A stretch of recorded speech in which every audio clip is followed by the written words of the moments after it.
record. All right. I'm very honored to have Jason on the podcast today, talk about if we have mold and mold illness and mold toxicity and how do we know and all that stuff. Because I always feel like there's a mold in my bathroom and I need to test and not guess, as we say as FDN practitioners. So, Jason from gotmold.com, thanks for coming on to helping us learn more about mold. My pleasure. Good to be here. Thank you. So, as I was telling you before we hit record, my focus on this show is to help people be fit and healthy from the inside out as we age. Our podcast we've had for 12 years, a lot of endurance athletes, but just high optimizers, health optimizers, high performers that we want to thrive, hopefully, as we age. And I think exercise is what people think of. And I'm trying to bring attention to everyone that you're not invincible. You could still have these environmental toxins, and we'll talk about what those are and how and what mold can do to you, and that we're all susceptible to mold exposure. No doubt. So tell us about you, why you have got mold, and everyone has a story. So I always love to start the show. What's your purpose? What's your why? What's your drive? Sure. Well, thank you again for having me. Mold is kind of a funny thing. It's not a subject matter that many people, I think, grow up aspiring to specialize in. I am no exception to that. Uh, in fact, when I first started doing this, there wasn't an academic track, even if I wanted to do so. Yeah. Really, people think about this being mycology, which is the study of fungi, or building science, or maybe it's more construction related. It's kind of everything. It's a Mhm. highly, if this is not multidisciplinary, nothing is. Because what we're really dealing with is the anatomy and health of a building and the anatomy and the health of a human and the intersection of those two things. Really, it's the nexus, if you will, of where buildings and people overlap. And Mm. that's the area of great interest to me because that was sort of the aha moment for me when this all kind of came together. So my story begins pretty early. My old story began when I was 4 years old. My family noticed that I lost a lot of weight in a brief period of time, and I was having difficulty breathing. So they brought me to the pediatrician, who said, "Yeah, no, you should take him to the Children's Hospital." And we lived about an hour away from what my mom called CHOP, Children's Hospital of Philadelphia, which is a renowned respiratory clinic. And she they were concerned because my family history was such that we had cystic fibrosis in our background. Um, and so the first diagnosis was in fact that I had CF, and that devastated them Mm. because it was a death sentence. My father had lost four of his cousins to CF before the age of 14. Wow. So they spent the next 6 weeks waiting for a second opinion, crying as they tell me. And then fortunately, they got the right diagnosis, which was asthma compounded by pneumonia, and I was allergic to every single thing that they tested me for. So it was grass, wheat, corn, eggs, dogs, cats, cotton, soybeans. And I grew up on this little farm in New Jersey, surrounded by grass, wheat, corn, eggs, dogs, cats, cotton, soybeans, all those things. And so I essentially lived on inhalers until I was about 12, at which point my folks split up, and I moved out of that musty old farmhouse, and all my symptoms went away. And it was chalked up to what they call spontaneous adolescent remission, which is a fancy term for we have no idea what the hell happened. Shin And splints. Yeah. right. And so fast forward, actually, two things happened right after that. One was that my mother died in that same home. She stayed. I moved out. And she died 2 years later by suicide, actually, which was believe it or not, closely related to to this conversation, and I'll explain that a little bit later if you'd like to dig into that. And then the other thing that happened was I got diagnosed with Lyme disease.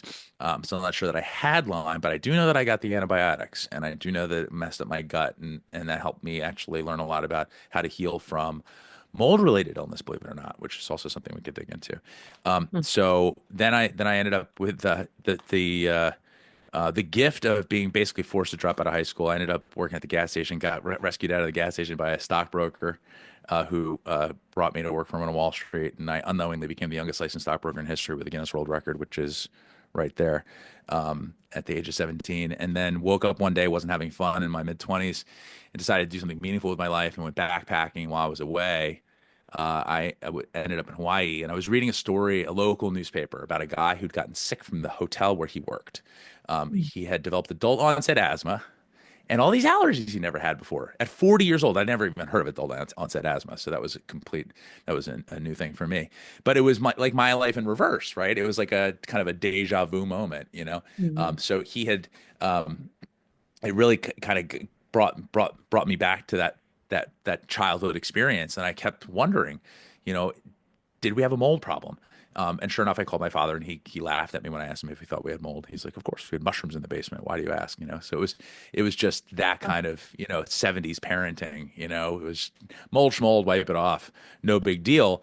They had no concept of the impact that environment had on my immune system. And so, absent that chronic exposure, I'm no longer allergic to anything. I have not had to use an inhaler since I moved out of that house. So, in retrospect, and I've seen this exact pattern manifest with hundreds of my clients over the years, where, especially with children whose immune system is still developing, where the body perceives this onslaught, this is overwhelmed, and as you know, this it just becomes it goes into high alert for everything. And so we see lots of autoimmune disease pop up with people that are exposed to mold on a chronic basis. We see lots of inflammatory disease. Of course, mold is an inflammagen. All the compounds that it produces are inflammatory, or I should say most of them are highly inflammatory, varying degrees. And so I in that moment in Hawaii became fascinated not with mold, although I am fascinated with it, and it's quite a remarkable family of organisms. But rather, I'm more interested in the idea that buildings can make you sick. That was what really got my attention.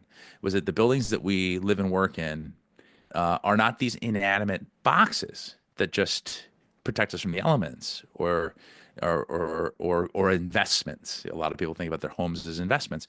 I think about them as an extension of your immune system, like an exoskin or an exoskeleton. And when a building gets sick, people get sick. And then when the building heals, so too can the people if they're doing the right things.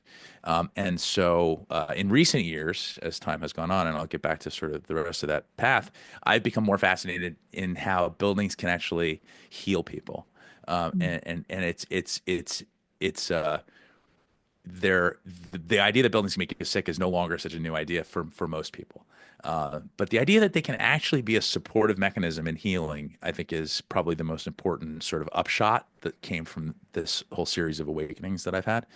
And so that's really where I focus my time and attention, is helping to bring awareness through podcasts and conversations like this, especially when it comes to talking about when it comes to talking about this in the context of how do we take people that are already doing well and do better, right? And also, of course, how can we take people that are really struggling and sort of remove that primary issue and allow their body and allow their, quite frankly, their entire being to achieve equilibrium.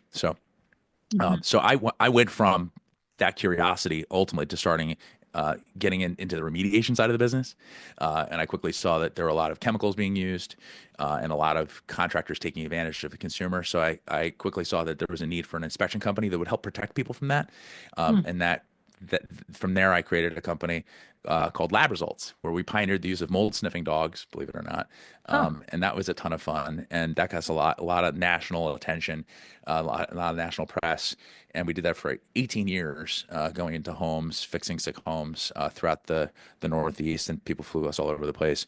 But in recent years, I became frustrated with the fact that people who needed us most couldn't afford us, and so mold testing is expensive and it's hard to know who to trust. So we created an at-home test kit under the Got Mold brand that we launched about 2.5 years ago, the Got Mold test kit, which we can also talk about a little bit more Mhm. later. But that allows people to test their air without having to schedule appointments and deal with all the conflicts of interest and the extraordinary cost associated with trying to just do some basic testing to see if it's worthwhile to make that additional investment.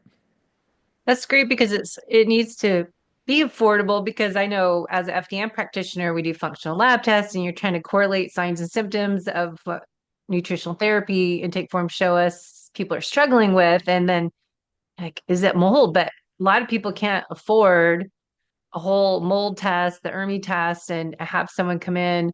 And to fix mold too, I can't afford to rip out the bathroom walls and move out somewhere while you're doing that. So it is, figure out, all right, how do we test that there is mold and what to do about it is important. But let's first go back to what is mold, because you're talking about fungi, and I know my husband works for Laird Superfoods selling mushrooms. There's different types of mushrooms, not the superfoods in my performance coffee drink, but what can you kind of go over what is a good or not good? What's a mushroom, good, healthy adaptogen mushroom versus mold fungi in our household that's causing illness? Sure. Well, so kingdom fungi is huge. It encompasses what we call macro fungi, which are mushrooms like the ones you talk about, and these can be medicinal mushrooms. They could be culinary mushrooms, or the ones that you really don't want to eat, right? The ones that are not so Poisonous. healthy, and of course the psychedelic ones, right? Hmm. So all the big ones that you can see with the naked eye, that with these, the ones that actually have fruiting bodies that will grow on the forest floor, for example. That's macrofungi.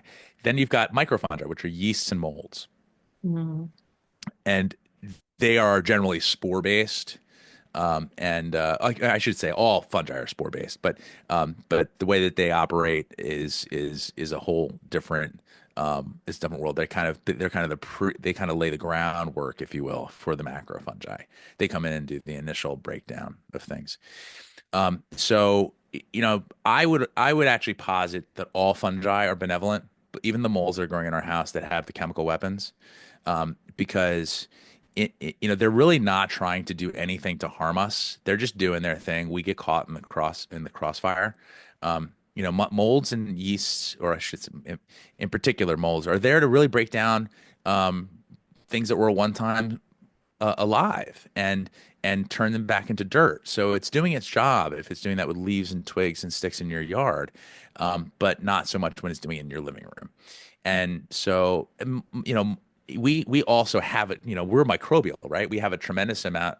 We have some 30 some odd trillion microbes within us, many of which are fungi that are doing a lot of the digestion for us, right? We're not really digesting so much as we're ambulatory composters. And the fungi that's growing outside or even in our buildings is really just trying to do that same thing. And so, but we build buildings out of mold food. We kind of invite them into our home, and then we also trap all this air inside in the interest of saving energy. So we rebreathe that same air over and over again. So the mold problem isn't the mold that's the problem. It's the way humans interface with it. We've left the door open essentially, Hmm. and then it's moved in and cohabitated with us, and then we're mad at it because it's done something to us because we're being harmed by it. But this is absolutely by invitation. And so it's up to us to wake up to the way it functions so that we can be more attentive and prevent it and stop it when it happens quickly, and then also prevent it as best we can. So the key element here is that mold likes the same conditions that we do. It has to have food just like us. It has to breathe air. And by the way, they're obligate aerobes, which means that they breathe oxygen, which is which will contradict this idea that when people say, I have mold growing in me, I have mold in me because I've got an oats test or I've got a mycotoxin panel and I'm being told that I've got colonization. The reality is that you, generally speaking, most people do not have colonization of environmental molds within them, except in the respiratory tract if you've got a compromised immune system, or if you've got a serious sinus problem of fungal sinusitis. Most of the time, what we're dealing with is inhalation of different fungal compounds that impact us either in an allergic fashion, inflammatory fashion, with some degree of toxicity, and also potentially infections. But the infections, like I said, are a small part of this. Mostly, what we're dealing with is inflammatory symptoms, and many of which look like toxicity, but are actually not. So a lot of what's being called mold toxicity is general systemic inflammation, and so to make the distinction between mushrooms and mold is really important because if you saw mushrooms growing in your house, you know there would be a problem, right? So if you see any fungi growing in your house, you've got a moisture problem. And so really the idea here is that we want to get our environment so that it doesn't support fungal growth. So like I was saying, we got food, you've got to have air, You've got to have um, you've got to have the right temperature. Of course, you have to have the spores, and then you have to have moisture.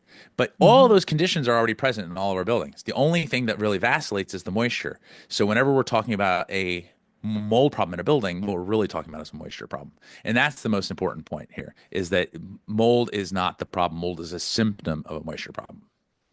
So if it's in Hawaii or Florida where it's very humid, you might have more chance of having more mold in your household versus if we're like I'm inland San Diego, then I'm going to have drier air. But if I had my shower always leaking into the wall, that you're going to have mold, or my glass house here, if it rains through the door. So I have water coming in, and so probably the walls are damaged, so you're inhaling.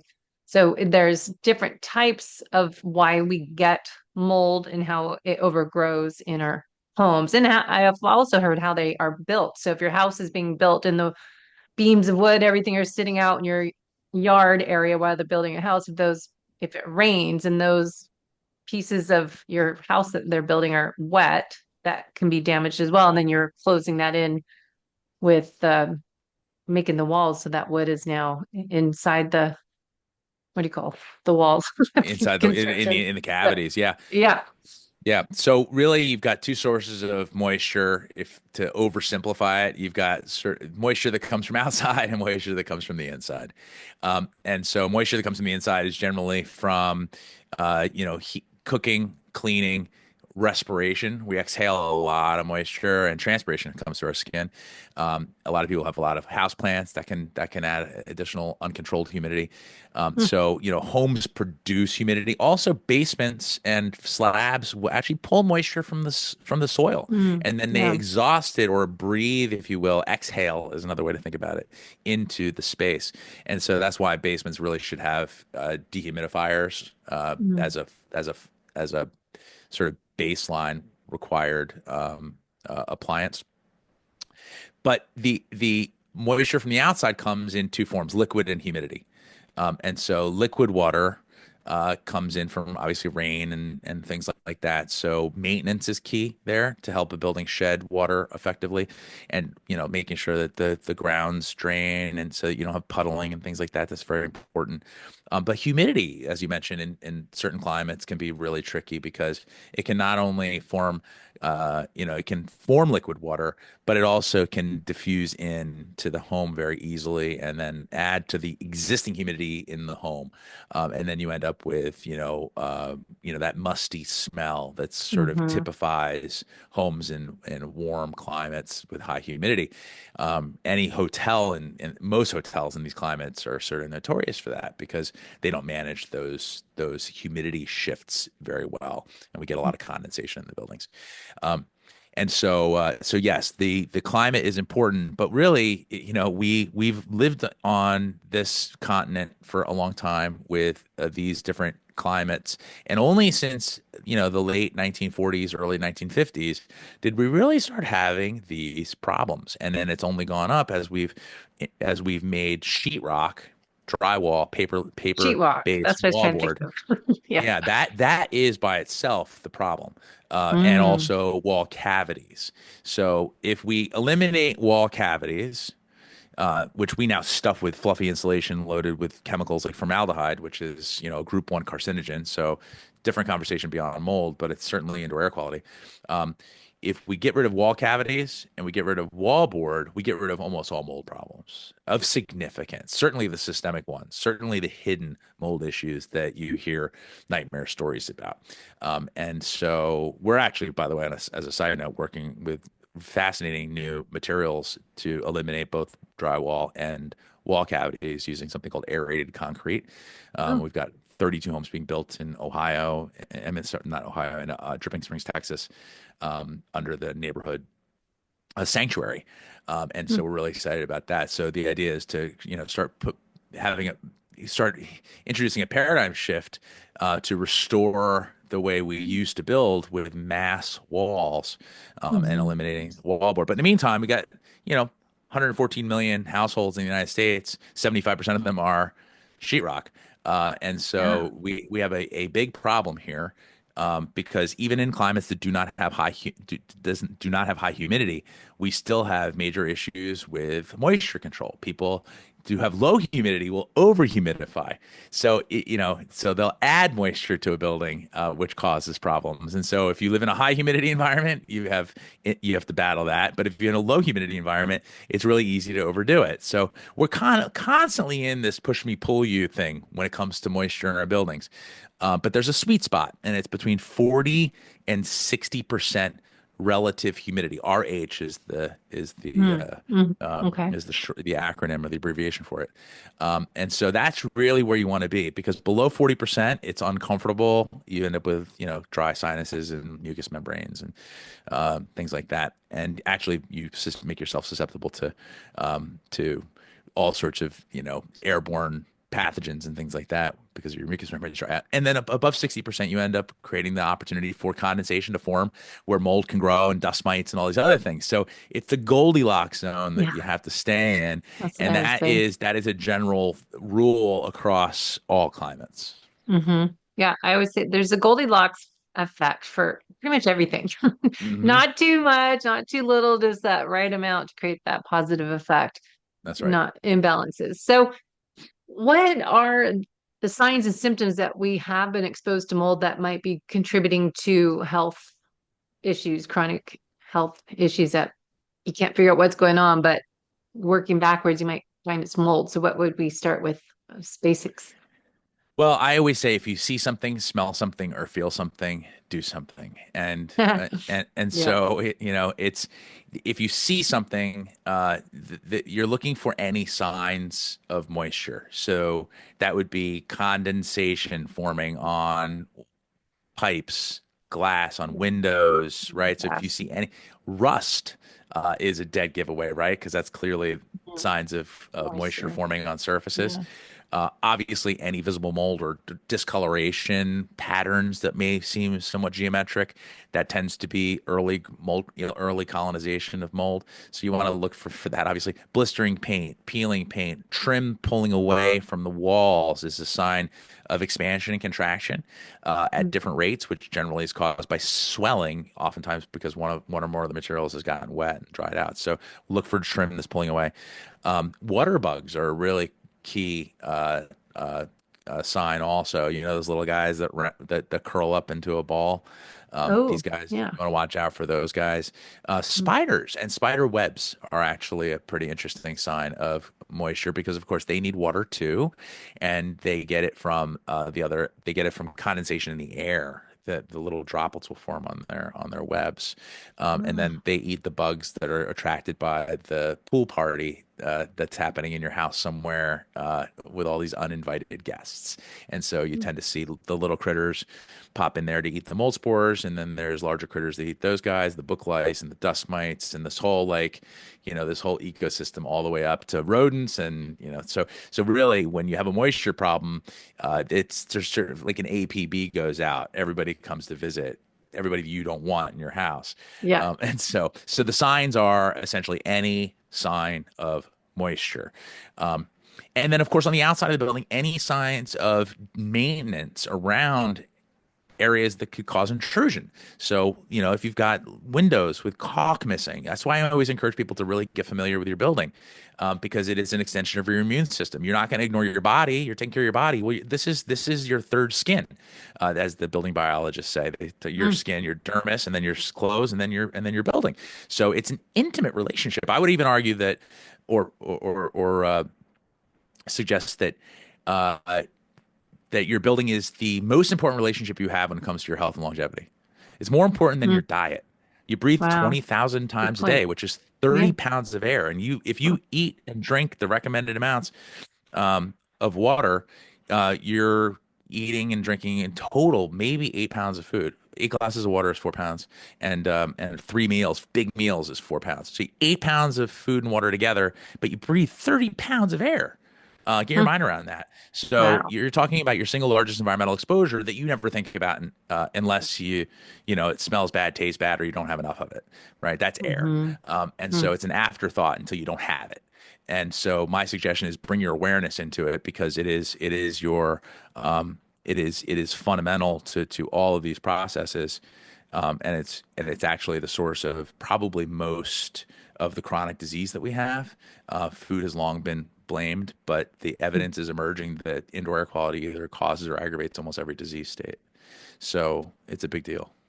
I've heard that with, I was listening to an old podcast and they're saying, why would a husband and wife, for example, one person would not have any symptoms of mold exposure, the other person did. And it's more that they would go off to work all day long, and the person that stays at home, they would be exposed more than the spouse. So they had mold issues and the other person didn't. So it is because you're breathing in and the air all the time. And I always think of, when I wake up in the morning, say, I'm congested, then it's like, okay, is this mold in my cavities and what's going on? And think about you're in bed for, say, 8 hours, 9 hours, but we do stretching and I read my book. So you're in your bedroom for, say, 9 hours a night. That what if that has mold in there and your bathroom's connected to the bedroom, then even more chance of mold exposure. So all that the hours that you're breathing in, sleeping must be the most important part of cleaning your environment. Yeah, I mean, it's just like, you don't want to have a light in your room that's on because your circadian rhythms will be disrupted by that. That you, Mhm. you can't really rest if you're getting a daylight signal, right? Yeah. And the same thing goes for mold. It's very much, well, the analogy I use is that mold is like or the immune system's like a juggler, and it juggles all these amazing processes. Mold is like a guy across the room throwing baseballs at the juggler.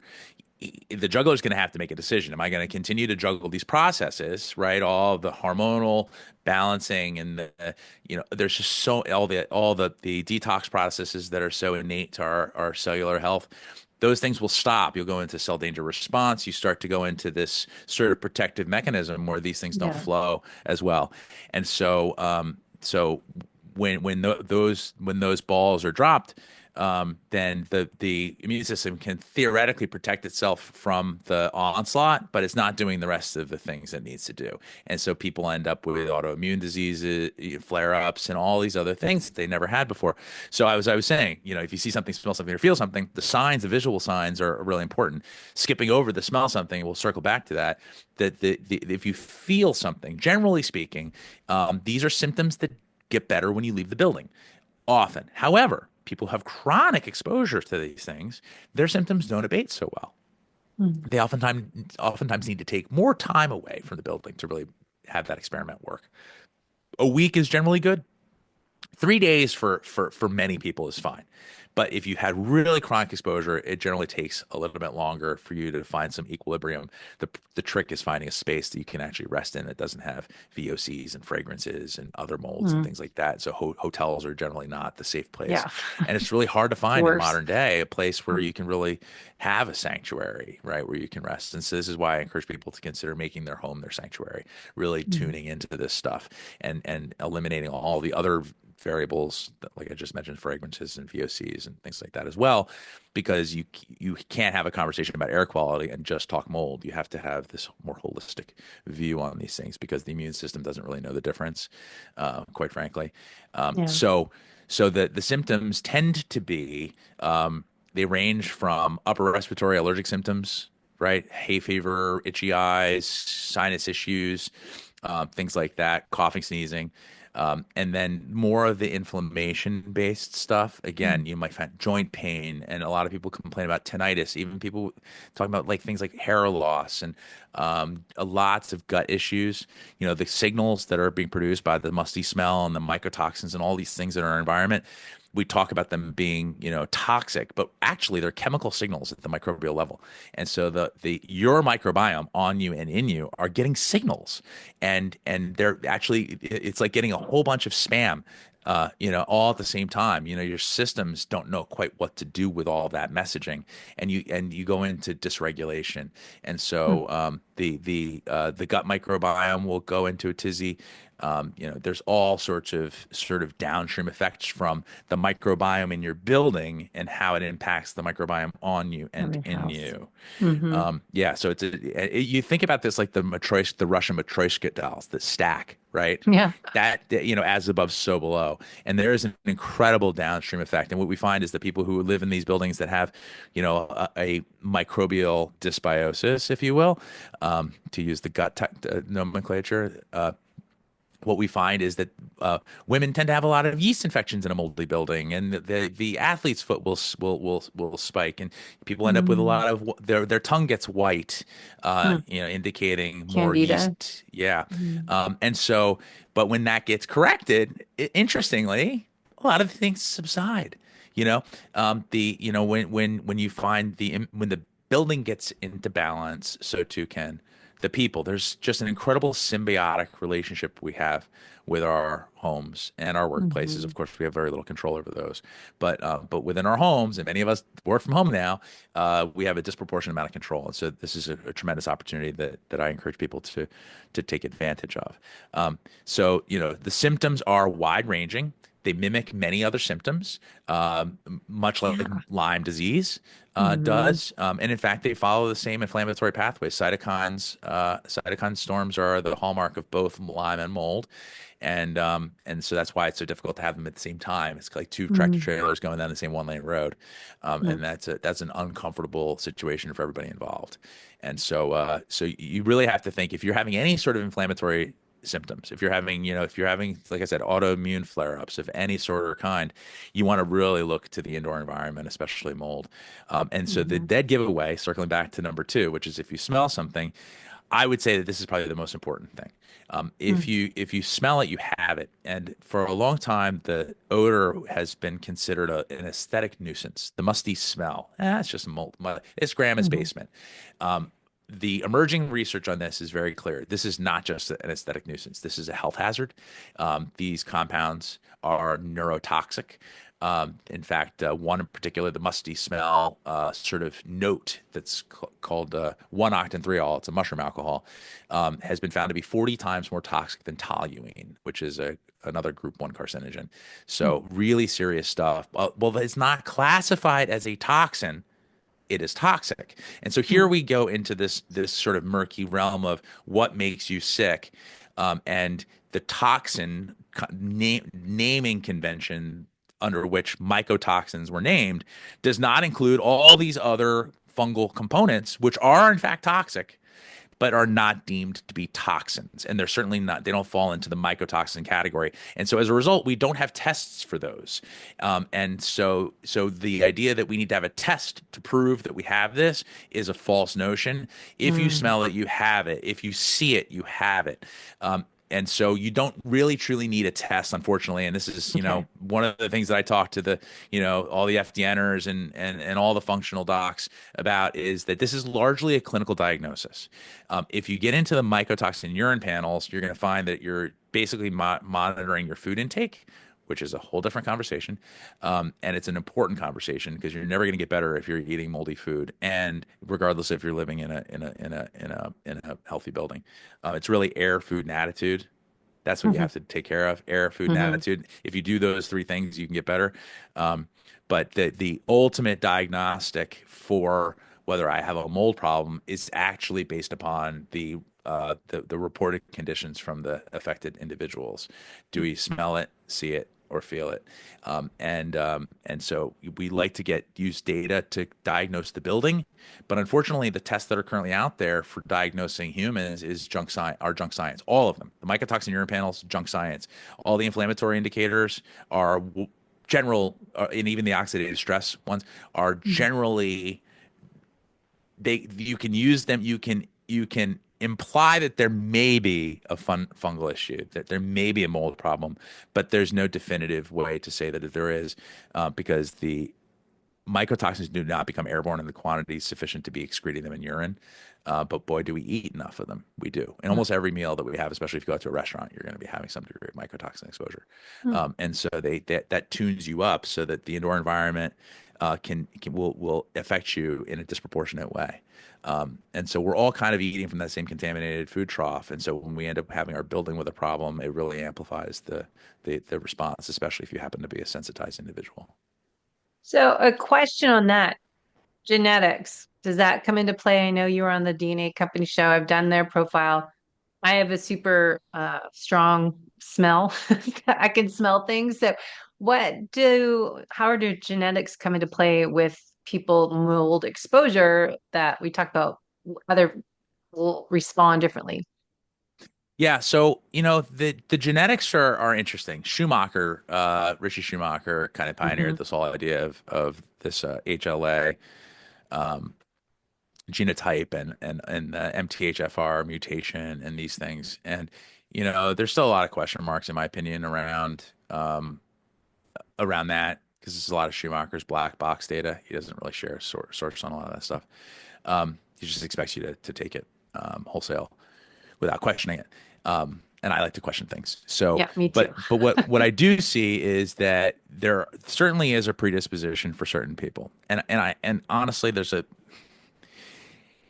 it seems to be that there is a predisposition that is not necessarily contained within genes, but it has to do with people that tend to be more anxious. They tend to be more sensitive to these things. And then they also tend to recover more slowly.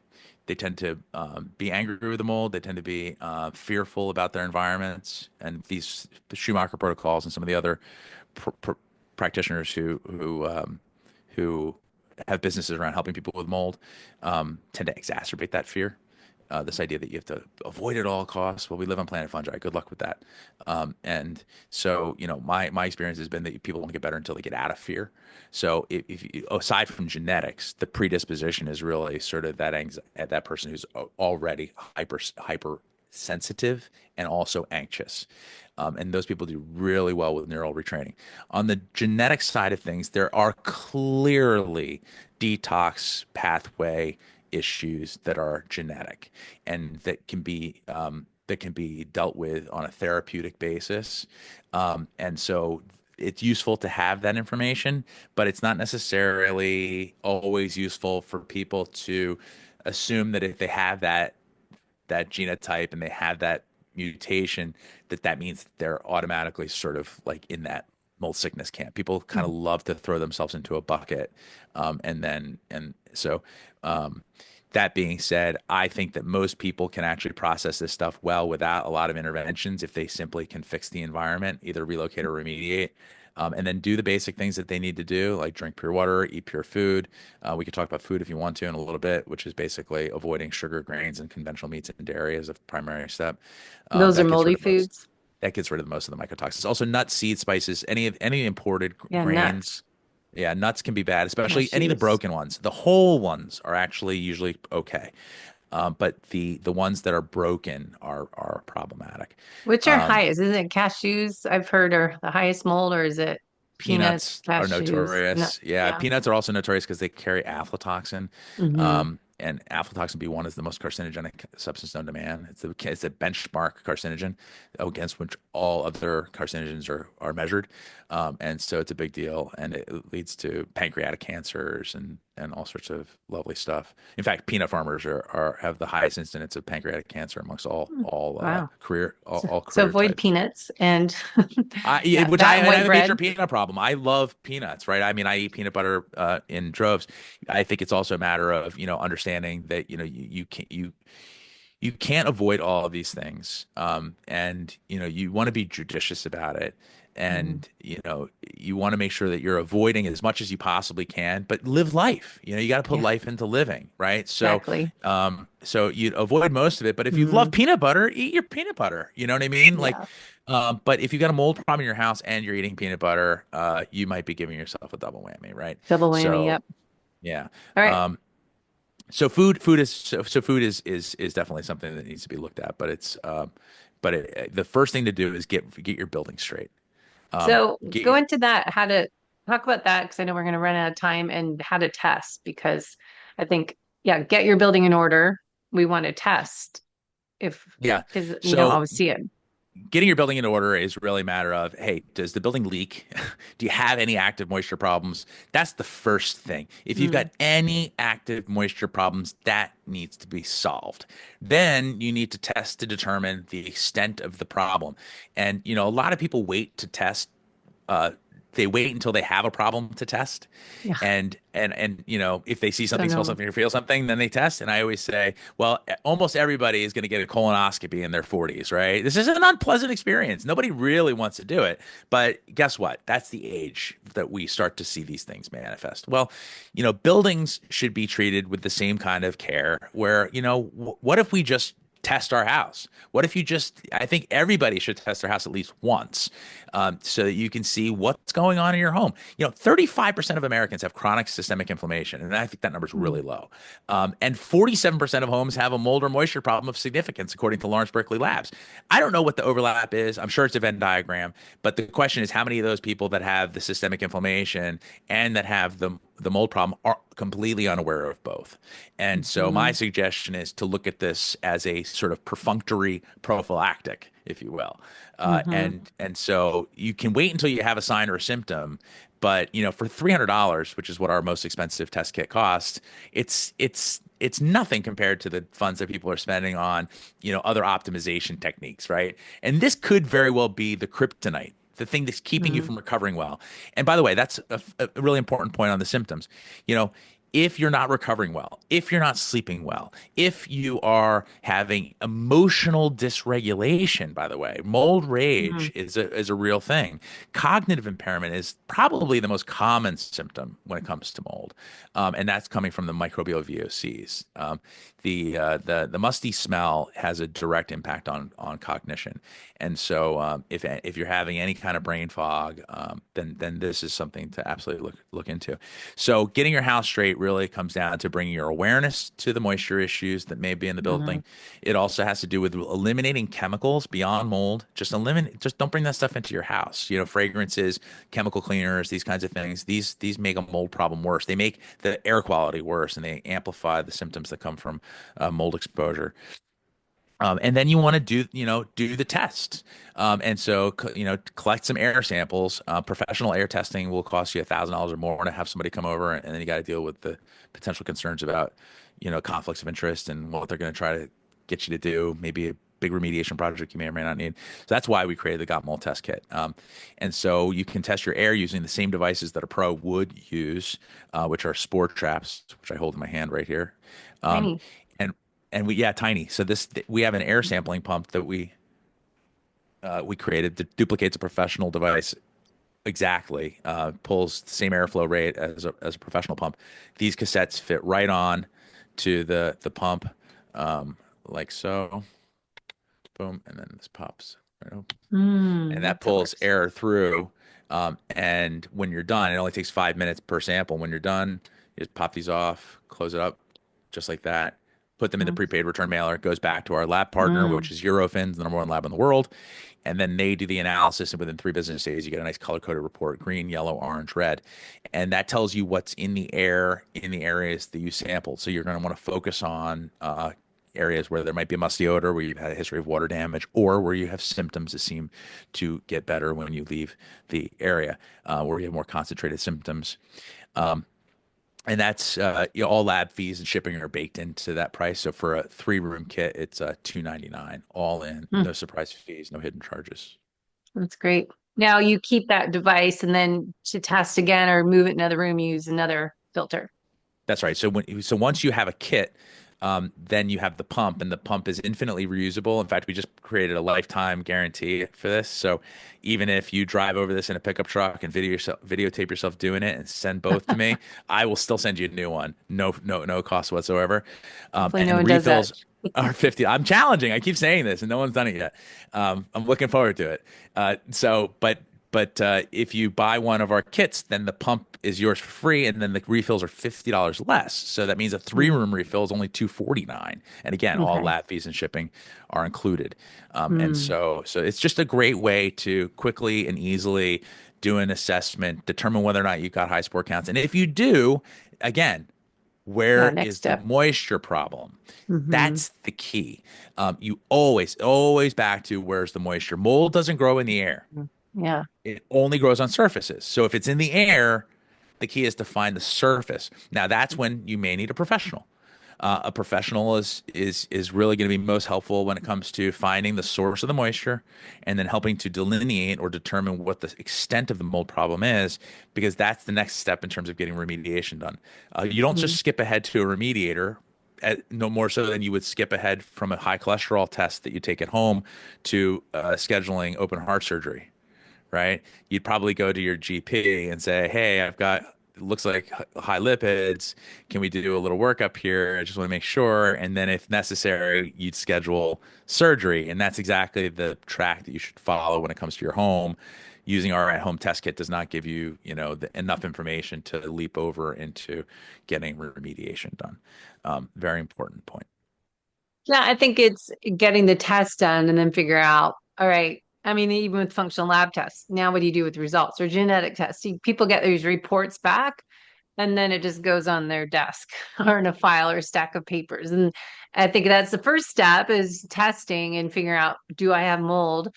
And then what to do with those results to make some changes and take action. Because I think a lot of people like, oh, okay, I do, and don't really make any changes, That's is exactly with right. all testing. That's exactly right. So, you need to, first of all, you have to take action if you get the results. And the most important action you can take is again, honing in on that source of moisture. It's the absolute most fundamental thing. And, it's a moving target too, because buildings will develop these sort of aches Mm, and pains in different times. And so, this is why we made the pump infinitely reusable, is because hopefully this is a tool that people use that they keep in their toolbox, yeah. because buildings do change over time. So, like, you could say, test positive in on my glass house here or the bathroom, and then you get the results back and you have to follow up and get someone and then work on nutrition and your environment and everything in general. So with that, I know we're out of time. So where can people learn more to get the test and figure out what are the next steps and what they can do to be health optimizers? And obviously, as we say, test before it becomes a problem and get ahead of it. If you're kind of smelling some things or know, all right, there's like for me, I just saw a lot of ants in the shower this summer on and off, like, oh, moisture ants. Maybe that's something going on in that wall. So where do we send people? Yes. So we made a special welcome page for your listeners at Yeah. gotmold.com Mm-hmm. slash uh, POTS coaching. And we created a code for your listeners in case they wanted to order a test kit, which would be POTS 10, which Okay. is gives them 10% off all test kits. So at that webpage, at our welcome page for all of your listeners, gotmold.com/POTS coaching, you can find our ebook, which will give you 46 pages of how to, essentially, Yeah. Saw that. inspection It's great. checklists, all sorts of other frequently asked questions, and the things that anyone who would buy a test kit would really need to know. It's essentially Mm-hmm. a manual for getting to know your home.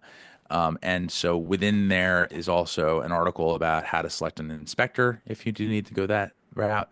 So really, the ebook, which is at that welcome page, is your introduction to the process of being self-sufficient with this matter, and so that you'll be better equipped to be able to bring in a professional when and if you do need one.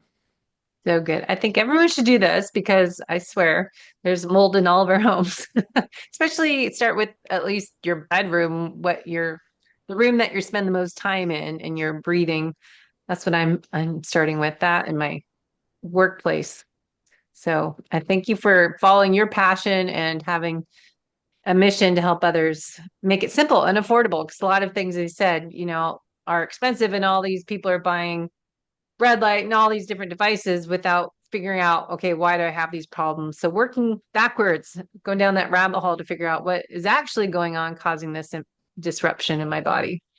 Amen. Yeah, Start. and we don't need to pile up more technologies. What we need to do is oftentimes get back to the first principles here. And, Hmm. a healthy indoor environment is your best defense against other environmental hazards. And then it's also the best defense against all the other inflammation or inflammagens that we're exposed to. Yeah. And then, of course, it's the accelerant to healing. If you're a high performance person and you're exercising and you're working out a lot, when you rest, you need to truly rest. And by having a healthy indoor environment, it creates a sanctuary for you to be able to do so. Well, good deal. Well, thanks so much for sharing your story with us and what you guys are doing. And I will put all the links in the show notes so people can learn more if they're curious and at least get that free handout because that will help get you started on making some good changes to help you live your best life your second half of your life. Excellent. Thanks so much, Debbie.